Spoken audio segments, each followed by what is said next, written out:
Ian Zive, KTN.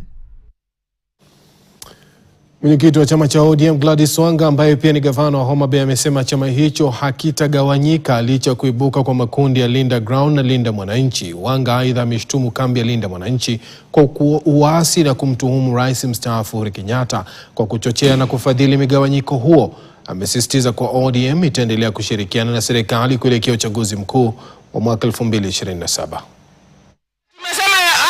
Wamesema ya kwamba wamenielezea ya kwamba tukiendelea na mazungumzo ya kuleta maendeleo kwa watu wetu na mazungumzo ya kuingia katika power, hao wako nyuma ya hiyo, na sisi kama wafanyikazi wao tutakuwa nyuma ya hiyo ya kuendelea mbele na mazungumzo na kusongesha nchi mbele.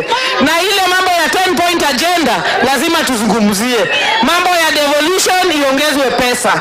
Mambo ya vijana wapate pesa mfukoni na wapate kazi. Chama cha ODM kiko imara. Tuko na wabunge zaidi ya 100 katika chama chetu.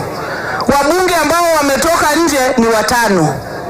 Wabunge zaidi ya 90 wako pamoja ndani ya chama. Tuko na governors 15 kama chama. Governor ambaye ametoka ni mmoja. Governor 14 wako nyuma ya chama ndani ya broad-based government na Dr. Oburu Oginga.